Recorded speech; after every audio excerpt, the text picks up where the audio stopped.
Hello, good morning students. कैसे हैं आप?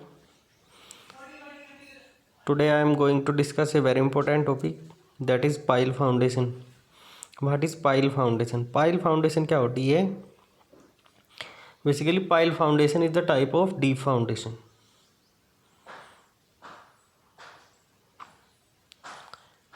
Here I am going to discuss the various types of pile foundation: end bearing pile, friction pile, end bearing and friction pile. What is end bearing pile? End bearing pile क्या होती है? End bearing piles rest over stiff hard strata. The load carrying capacity is due to the end bearing action or point resistance. The length of such piles depend upon position on stiff strata.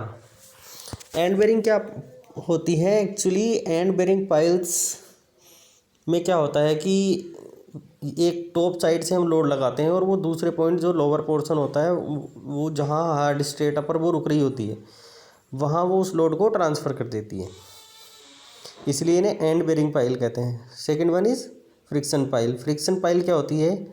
Such piles are driven into loose soft soil entering up to greater depth. कि ये जो pile होती हैं वो soft soil में हम क्या करते हैं? एंटर कराते हैं। The load carrying capacity is due to the skin friction action. इसका मतलब ये है कि जैसे हमने अभी प्रीवियस पाइल में पढ़ा है कि एंड बेरिंग पाइल क्या थी कि जो लास्ट जहाँ हार्ड स्ट्रेटा था वो स्टार्टिंग के पॉइंट से टॉप से वो लोड ले रही हैं और हार्ड स्ट्रेटा पर वो ट्रांसफ़र कर रही हैं। बट इसमें ऐसा नहीं है। इसमें क्या है? निगेटिव स्किन फ्रिक्शन की वजह से भी लोड को वो ट्रांसफ़र करती है। ऐसा नहीं है कि टोटल जो टॉप से लोड आ रहा है वो डाउन जो हमारा जो बॉटम है वो वहीं पूरा ट्रांसफ़र हो रहा है। इसमें ऐसा नहीं होता है। वो स्किन फ्रिक्शन की वजह से भी कुछ लोड को ट्रांसफ़र करती है। Next, length of friction pile में भी 10 मीटर टू 20 मीटर। इसकी जो लेंथ है वो 10 मीटर से 20 मीटर होती है। Third one is end bearing and friction pile. If piles are driven in medium to stiff soil then load carrying capacity is due to combined effect of end bearing and skin friction action. अगर किसी pile में दोनों तरह के हम action को apply कर रहे हैं कि एंड बेरिंग भी और फ्रिक्शन पाइल भी, तो तब उसे end bearing and friction pile कहते हैं। मतलब कंबाइंड इफेक्ट को हम क्या कर रहे हैं? शो कर रहे हैं। Next, types of pile based on their installation.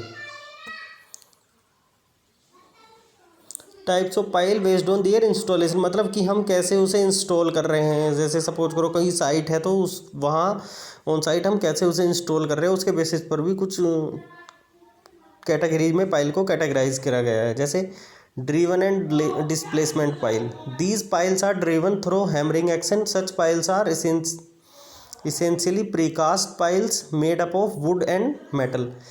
ये मतलब क्या है कि हम किस हैमरिंग एक्शन के द्वारा इन पाइल को नीचे क्या करते हैं? ड्रिवन करते हैं, मतलब नीचे गाड़ते हैं। And these are made of wood and metal और इसेंशियली प्रीकास्ट मतलब ये पहले से ही बनाई हुई होती हैं जो वुड या मेटल की होती है। If driven piles and bearing resistance and skin friction resistance both are essentially developed. इन पाइलों में क्या है? जो एंड बेयरिंग रेसिस्टेंस होता है, स्किन फ्रिक्शन होता है, वो क्या है? वो डेवलप होता है। Next one is bore piles. Bore piles में भी precast into cast in situ concrete. These piles are less efficient than driven pile. मतलब क्या है कि हम पहले बोर कर लेंगे फिर वहाँ पर कंक्रीटिंग कर देंगे तो उसे क्या कहेंगे? Bore pile. जबकि डिस्प्लेसमेंट और ड्रिवन पाइल में क्या था कि हमने हैमर के द्वारा हम उसे नीचे की ओर ड्रिवन कर रहे थे। इसमें ऐसा नहीं है कि पहले हम होल कर लेंगे फिर कंक्रीट डालेंगे, तो उसे बोलेंगे बोर पाइल्स। नेक्स्ट वन है type of piles based on their function. कि फंक्शन के अकॉर्डिंग कि उनका फंक्शन क्या है। Compaction pile. These are driven in loose sand in order to increase density and bearing capacity. Such piles are provided in those area which are prone to liquefaction such as near the sea or rivers. These are driven in loose saturated soil, मतलब क्या है कि जो compaction pile होती है, जहाँ हमारी loose soil होती है वहाँ हम कॉम्पैक्शन पाइल का यूज करते हैं। मतलब एक पहले क्या करेंगे, वहाँ पाइल को नीचे की ओर ड्रिवन कराएंगे, तो उससे क्या होगा, जो आसपास की सॉइल होगी वो क्या हो जाएगी, कॉम्पैक्ट हो जाएगी, तो इसलिए इसे कॉम्पैक्शन पाइल कहते हैं। नेक्स्ट वन इज टेंशन और uplift pile, use to anchor the soil subjected to uplift pressure caused by swelling of soil such and in black cotton soil।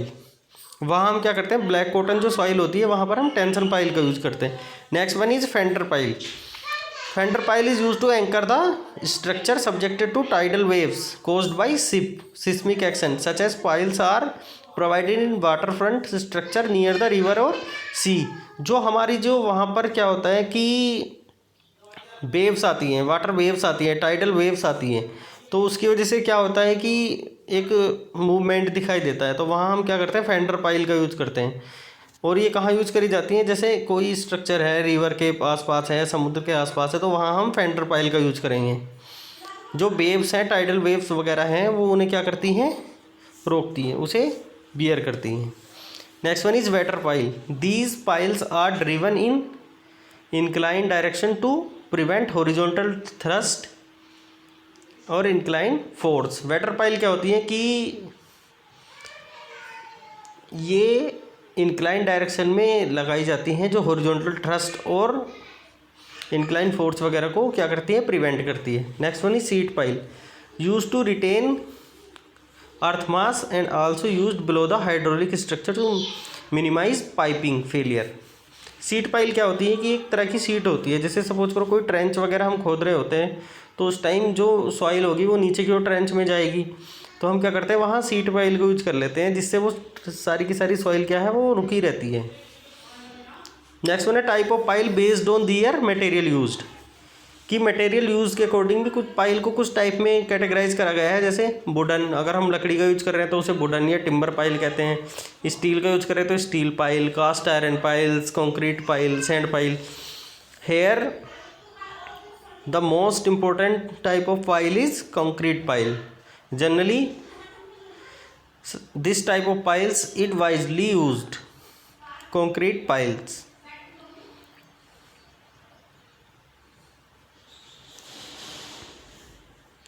So students, these are the some types of piles as we discussed with you.